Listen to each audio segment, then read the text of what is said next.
یعنی اپنی شاعری سے اپنے فن سے دنیا حاصل کی ہے، اور اب میں ایک ایسی بیماری میں مبتلا ہوں کہ ہو سکتا ہے کسی میں میری موت ہو جائے، میں نے ہر ممکن کوشش کی علاج کی لیکن نہ ہوا۔ تو ان کے دل میں اچانک خیال آیا کہ مجھے اللہ نے اگر اتنا بڑا فن دیا ہے شاعری کا، تو اس کے ذریعے سے جس نبی کا کلمہ پڑھتا چاہیے، یہ خیال ان کے دماغ میں آیا، اور اس خیال کے آتے ہی پھر انہوں نے پہلی مرتبہ زندگی میں نعت لکھنا شروع کی، اور لکھا تو پھر 170 شعر لکھ دیے پہلی نعت کے، اور پھر اس کو 10 حصوں میں ڈیوائیڈ کیا۔ یعنی مان لیجئے کہ کچھ اشعار ہیں حضور کے حلیے کے بارے میں، یعنی جسم کے بارے میں، حضور کا ناک کیسا تھا، حضور کے بال کیسے تھے، حضور نبی اکرم صلی اللہ علیہ وسلم کا چہرہ کیسا تھا، قد کیسا تھا، آپ کے معجزات کے بارے میں، آپ کے صحابہ کے بارے میں، آپ کی خوبیوں کے بارے میں، اس طرح سے کیٹیگرائز کر کے 10 حصوں میں ڈیوائیڈ کر کے 10 ابواب اس کے بنائے، اور 170 اشعار پر مشتمل یہ قصیدہ بردہ لکھا، اور اب یہ لکھا کر کے بہرحال وہ سو گئے۔ خدا کا کرنا ایسا ہوا کہ رات میں انہیں حضور نبی اکرم صلی اللہ علیہ وسلم کی زیارت نصیب ہوئی، اور حضور نبی اکرم صلی اللہ علیہ وسلم نے انہیں ان کے جسم پر ہاتھ پھیرا، دعا دی، اور ساتھ ہی ساتھ تحفے میں چادر عطا فرمائی۔ یہ سب خواب میں ہو رہا، خواب میں حضور نے چادر دی، دعا دی، جسم پر ہاتھ پھیرا، اس نیت سے کہ تمہاری بیماری ٹھیک ہو جائے۔ امام بصیری جب بیدار ہوئے تو وہ چادر ان کے سرہانے رکھی ہوئی تھی، اور ان کے جسم پر حضور نے جو ہاتھ پھیرا تھا کہ بیماری دور ہو جائے، بیماری بالکل ختم ہو چکی تھی۔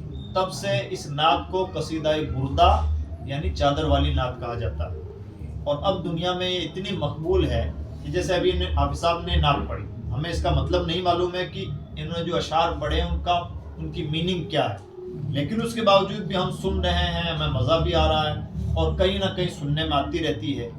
تو یہ بات ہوتی ہے جب بارگاہ رسالت میں کوئی چیز قبول ہو جائے تو پھر اس کا مرتبہ یوں ہی بڑھتا ہے۔ اب امام بصیری نے ایک مرتبہ نعت لکھی، پہلی بار ہی نعت لکھی، لیکن جو بارگاہ رسالت سے انہیں انعام ملا وہ اتنا بڑا انعام ملا کہ ہمیشہ کے لیے ان کی شخصیت بھی زندہ ہو گئی اور ان کی نعت بھی زندہ ہو گئی۔ اگر وہ نارمل طور پر زندگی گزار کے چلے جاتے تو شاید آج نہ ان کا تذکرہ سنتے، بہت شاعر پیدا ہوئے، بہت قلمکار ادیب سب پیدا ہوئے، ہوتے رہے ہیں، ہوتے رہیں گے، کون کس کو یاد رکھتا ہے، لیکن ذات رسالت سے منسوب جو چیز ہو جاتی ہے، حضور نبی اکرم صلی اللہ علیہ وسلم کی محبت کا صلہ کسی کو مل جائے تو پھر مرتا نہیں۔ اور بھی اس کی مثالیں ہیں۔ ایک اور فارسی کے بڑے شاعر ہیں امام عبد الرحمن جامی، اور بڑے صوفی بھی ہیں، شاعر بھی ہیں، سلسلہ نقشبندیہ کے شیخ بھی ہیں عبد الرحمن جامی۔ تو حضرت امام عبد الرحمن جامی نے حضور نبی اکرم صلی اللہ علیہ وسلم کی شان میں نعت لکھی، اور نعت بارگاہ رسالت میں ان کی مقبولیت کا عالم یہ تھا کہ نعت لکھی، نعت لکھنے کے بعد میں پلان یہ کیا کہ یہ نعت میں جا کر کے حضور کی بارگاہ میں خود سناؤں گا۔ امام عبد الرحمن جامی بارگاہ رسالت میں اتنے مقبول تھے کہ جب وہ سلام کرتے تو بارگاہ رسالت سے انہیں جواب ملتا، سبحان اللہ۔ اور جب وہ مدینہ سے لوٹ کر واپس اپنے وطن جاتے تو اجازت طلب کرتے کہ یا رسول اللہ جانا چاہتا ہوں، تو حضور کا جواب آتا بسلامت روی و باز آئی، خیریت کے ساتھ جاؤ اور واپس بھی آنا۔ آخری وقت جب ان کا آخری دورہ تھا، انہیں نہیں پتا تھا کہ آخری دورہ تھا، تو حضور نبی اکرم صلی اللہ علیہ وسلم نے یہ تو ارشاد فرمایا بسلامت روی، لیکن یہ نہیں فرمایا کہ باز آئی۔ اسی سے وہ سمجھ بھی گئے تھے کہ شاید اب میری زندگی وفا نہیں کرے گی۔ تو یہ عبد الرحمن جامی جو بارگاہ رسالت میں اتنے مقبول ہیں، یہ حضور نبی اکرم صلی اللہ علیہ وسلم، انہوں نے نعت لکھی فارسی کی، بڑی مشہور نعت ہے، تنم فرسودہ جاں پارا ز ہجراں یا رسول اللہ، یعنی یا رسول اللہ میرا جسم بالکل مضطرب ہے اور آپ کے فراق کی وجہ سے میری کیفیت ناقابل برداشت تھی۔ تو یہ نعت لکھی اور پلان یہ بنایا کہ حضور کی بارگاہ میں لے جا کے سناؤں گا خود۔ تو حضور نبی اکرم صلی اللہ علیہ وسلم مدینے کا جو بھی گورنر یا والی یا جو بھی ذمہ دار تھا اس کے خواب میں تشریف لائے اور سرحد کی طرف اشارہ فرمایا کہ جو ادھر والی سرحد ہے اس سے ایک شخص آنا چاہتا ہے مدینے میں جس کا نام عبد الرحمن جامی ہے، اسے مدینے میں داخل نہ ہونے دیا جائے. اگر وہ آئے گا اور وہ جو اس نے پلان کر رکھا وہ نعت مجھے اس نے سنائی تو مجھے اپنے قبر سے ہاتھ نکال کر اس سے مصافحہ کرنا پڑے گا. یہ حضرت عبدالرحمن جامی کی بارگاہ رسالت میں مقبولیت ہے. ایسی ایک نہیں بہت مثالیں ہیں. ایک بزرگ ہیں سید احمد کبیر رفاعی علیہ رحمہ، بڑے بزرگ ہیں، عراق کے باشندے ہیں، اور یہ اتنے بڑے بزرگ ہیں کہ ایک بحث ہے کہ غوث اعظم شیخ عبد القادر جیلانی بڑے ہیں یا سید احمد کبیر رفاعی بڑے ہیں. امام اہل سنت شاہ امام احمد اللہ خان محدث بریلوی کا ایک رسالہ ہے فرد الافائی عن الشیخ الرفاعی، اس میں آپ نے ثابت کیا ہے کہ غوث اعظم بڑے ہیں. لیکن بات یہ ہے کہ جس شخصیت کے بارے میں یہ بحث چل رہی ہے کہ وہ بڑے کہ شیخ عبد القادر جیلانی بڑے، وہ بھی تو چھوٹے نہیں ہو سکتے، وہ بھی تو ظاہر سی بات ہے بڑی شخصیت ہے. دنیا کے 4 اقطاب میں سے ایک قطب ہے. حضرت سید احمد کبیر رفاعی علیہ رحمہ بارگاہ رسالت میں حاضر ہوئے اور سلام پیش کیا، اور سلام پیش کرنے کے بعد انہوں نے کہا رسول اللہ، مجھے اس کا جواب ملا تو انہوں نے کہا رسول اللہ میں مصافحہ چاہتا ہوں، اس لیے کہ دور سے سلام تو ہوتا رہا ہے، آج حاضر ہوا ہوں تو مصافحہ چاہتا ہوں. اب وہاں اتنی بھیڑ میں کون کیا کہہ رہا ہے وہ تو وہی دیوانہ جانے. تو یہ راز و نیاز کی باتیں. حضرت سید احمد کبیر رفاعی علیہ الرحمہ نے مسلسل یہی اصرار رکھا، ضد رکھی کہ میں مصافحہ چاہتا ہوں. کچھ دیر کے بعد میں دنیا نے دیکھا کہ قبر مبارک شق ہوئی، ہاتھ باہر نکلا اور حضرت سید احمد کبیر رفاعی علیہ الرحمہ نے مصافحہ کی. سبحان اللہ. تو یہ سید احمد کبیر رفاعی علیہ الرحمہ نے مشاہدہ فرمایا. یہ چند مثالیں ہوئیں. ایک ہمارے پڑوس کے پاکستان کے ایک بزرگ گزرے ہیں خواجہ نور محمد مہاروی. یہ بہت پرانی بات نہیں ہے، خواجہ نور محمد مہاروی ابھی قریب کے بزرگ ہیں، یعنی 200 سال ہوئے ہوں گے. خواجہ نور محمد مہاروی، خواجہ سلیمان توسوی ایک بزرگ ہیں، ان کے پیر و مرشد ہیں خواجہ نور محمد مہاروی. تو حضرت خواجہ نور محمد مہاروی علیہ رحمہ صوفی منوش آدمی تھے اور فقیرانہ لباس میں رہتے تھے اور پیری مریدی کرتے تھے. اب جو اللہ والے ہوتے ہیں وہ کئی بار چھپے ہوتے ہیں، انہیں عام لوگ نہیں پہچان پاتے. حضرت خواجہ نور محمد مہاروی بھی عام لباسوں میں رہتے تھے، پہچان نہیں پاتے تھے. تو آپ اپنے مریدوں کے علاقے میں تھے، ایک مولانا صاحب تھے جو اسی علاقے کے رہنے والے تھے. اچھا، یہ کہ کچھ چیزیں سائیکولوجیکل طور پر بھی ہوتی ہیں.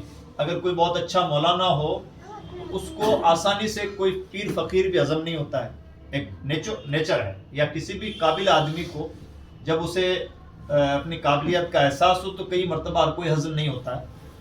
تو خواجہ نور محمد مہاروی علیہ رحمہ کے علاقے جہاں آپ کے مریدین کا علاقہ تھا، حلقہ تھا، وہیں سے ایک مولانا صاحب جو فلسفی تھے وہ حج کرنے کے لیے تشریف لے جا رہے تھے. اچھا، ابھی بہت ساری جگہوں پر اب بھی کلچر ہے، پتہ نہیں یہاں ہے یا نہیں، کہ جب حج کرنے کے لیے لوگ جاتے تھے تو سب سے معافی تلافی کرتے تھے کہ حج کرنے کے لیے جا رہا ہوں، جو بھی ہوا معاف کیجیے گا. اس طرح سے ہوتا تھا اور اب بھی بہت ساری جگہوں پر ہوتا ہے جی. تو مولانا صاحب بھی سب سے مل جل کر کے معافی تلافی کرنے لگے کہ میں نے کبھی کسی کی دل آزاری کی ہو تو مجھے معاف کر دینا، میں حج کے لیے جا رہا ہوں. حضرت خواجہ نور محمد مہاروی علیہ رحمہ سے بھی مولانا صاحب نے ملاقات کی. تو حضرت خواجہ نور محمد مہاروی نے، فقیر آدمی تھے، کہا کہ مولانا صاحب تشریف لے جائیے اور یاد رہ جائے تو بارگاہ رسالت میں میرا بھی سلام پیش کر دینا. ابھی نارمل بات ہے، ہم سب لوگ بھی گزارشیں کرتے رہتے ہیں کہ ہمارے لیے بھی دعا کرنا اور ہمارا بھی سلام پیش کر دینا. یہ بھی نارمل بات، مولانا صاحب نے اس کو نارملی لیا. مولانا صاحب حج کے لیے تشریف لے گئے، حج کیا، پھر وہاں سے مدینہ شریف پہنچے. مکہ میں تو آدمی بیزی رہتا ہے جی، مدینہ میں اتنی مصروفیت نہیں رہتی. مدینہ میں تو نمازیں پڑھنی ہیں، تلاوت وغیرہ جو کرنا ہے کر لیجئے، ایکسٹرا کچھ ہے نہیں ایکٹیویٹیز. تو اس وقت مدینہ میں جب آدمی خالی رہتا ہے تو اس سے چیزیں یاد آتی ہیں آہستہ آہستہ. فلاں بیمار ہے اس کے لیے دعا کر دی، فلاں نے بھی دعا کے لیے کہا تھا اس کے لیے دعا کر دی، ایسا یاد آتے رہتا ہے. تو مولانا صاحب ایک دن بیٹھے ہوئے تھے تو اچانک انہیں یہ بھی یاد آ گیا، ارے وہ مولانا، انہوں نے پیر نور محمد مہاروی نے بھی سلام پیش کیا. مولانا صاحب کی نظر میں پیر نور محمد مہاروی کی کوئی بہت زیادہ حیثیت نہیں تھی. وہ اتنا ہی مانتے تھے کہ ٹھیک ہے ایک نارمل فقیر مولانا ہے، پیر صاحب ہیں.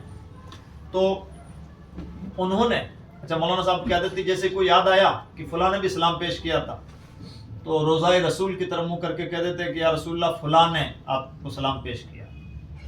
اب انہوں نے، مولانا صاحب کو یاد آیا تو انہوں نے کہا یا رسول اللہ آپ کو نور محمد مہاروی نے، جو ہمارے علاقے کے پیر صاحب ہیں، انہوں نے سلام پیش کیا. جیسے انہوں نے جملہ بولا تو بارگاہ رسالت سے جواب آیا اور حضور نے جواب بھی دیا اور ارشاد فرمایا کہ نور محمد مہاروی کو بھی ہمارا سلام کہتے. سبحان اللہ. مولانا صاحب کی حیرت کی انتہا نہ رہی. یہ تو بہت انوکھی بات ہو گئی، بلکہ سب پر بھاری. جس نے حضور کی زبان سے یہ کلمہ سن لیا ہو اس کی کیفیت بدل گئی. اب ان کی حالت تبدیل. اور سب سے پہلے یہاں آئے تو آنے کے بعد خواجہ نور محمد مہاروی کے پاس پہنچے. احساس ہوا کہ ہم نے اس فقیر کو پہچانا ہی نہیں تھا، یہ اتنے کمال کے ہیں. تو سب سے پہلے خواجہ نور محمد مہاروی کے پاس پہنچے. اللہ والے جانتے ہیں لیکن انجان بنتے ہیں. خواجہ نور محمد مہاروی نے پہلے باتیں گھمائیں اور کہنے لگے مولانا صاحب حج کیسا رہا، ادھر ادھر کی باتیں کرتے رہے اور پھر مدینہ شریف جانا ہوا یا نہیں ہوا، تمام باتیں گھماتے رہے. اور پھر ذرا سنبھل کے بیٹھے خود اور پھر پوچھا کہ مولانا صاحب کیا ہمارا بھی سلام بارگاہ رسالت میں پیش کیا؟ اچھا، مولانا صاحب اتنے مطلب کیفیت میں مگن تھے کہ جتنا سوال کرتے اتنا ہی جواب دیتے. ان کی ہمت نہ تھی کہ بڑھ کر کے حضرت سے پہلے سے واقعہ پیش کرتے. تو جب خواجہ نور محمد مہاروی ذرا سنبھل کے بیٹھے اور پھر کہا کہ مولانا صاحب کیا ہمارا بھی سلام یاد رہا اور بارگاہ رسالت میں پیش کیا؟ تو کہنے لگے حضور وہی بات تو گزارش کرنے کے لیے حاضر ہوا ہوں اور اسی بات نے تو میری قسمت چمکائی. میں نے آپ کا سلام پیش کیا تو حضور نے آپ کو سلام بھیجا ہے. تو خواجہ نور محمد مہاروی کھڑے ہوئے اور کہا مولانا صاحب دوبارہ بتائیے کیا ہوا؟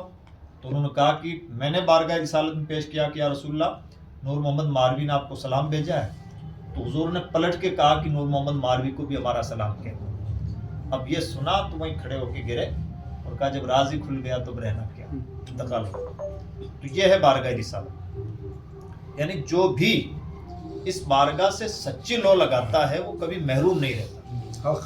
پریشانی یہ ہے کہ کئی مرتبہ ہم رسول اللہ کے رشتے کو بھی نارمل رشتوں کی طرح سمجھنے لگتے ہیں. ہمیں لگتا ہے کہ جس طرح سے بھائی بھائی کا رشتہ ہے، ماں باپ اولاد کا رشتہ ہے، یاروں دوستوں کا رشتہ ہے، ویسے ہی امتی اور نبی کا رشتہ ہے. جبکہ رشتہ اتنا محتم بشان، اتنا اہم ترین رشتہ ہے کہ سب سے بڑا رشتہ یہی رشتہ ہے. اور جب اس رشتے کو کوئی سمجھ جائے تو پھر اس کی شان جدا ہوتی ہے. جیسا کہ صحابہ کرام نے سمجھا اور صحابہ کرام نے اس کو پرکھا. مطلب صحابہ کرام نے اس رشتے کو جتنی نزاکت کے ساتھ نبھایا ہے. ہم اگر عقل کے پیمانوں سے پرکھنے کی کوشش کریں گے تو عقل انکار کرتی ہے کہ کیا ایسی بھی کوئی دیوانگی ہوتی ہے. یعنی ہم تو مسلمان ہیں، ایسے واقعات جمعہ میں تقریروں میں سنتے رہتے ہیں، اس لیے ہمیں انوکھے نہیں لگتے. اگر صحابہ کی جو محبت رسول ہے اس کے واقعات عام دنیا کے سامنے پیش کیے جائیں تو دنیا کو لگے گا کہ ایسے بھی کوئی محبت کرتا ہے. یہ جو محبت ہے دراصل یہی محبت رسول ہے. اور رسول اللہ کی محبت اسی معیار کی ہونی چاہیے کہ وہاں کچھ نہ ہو. جیسے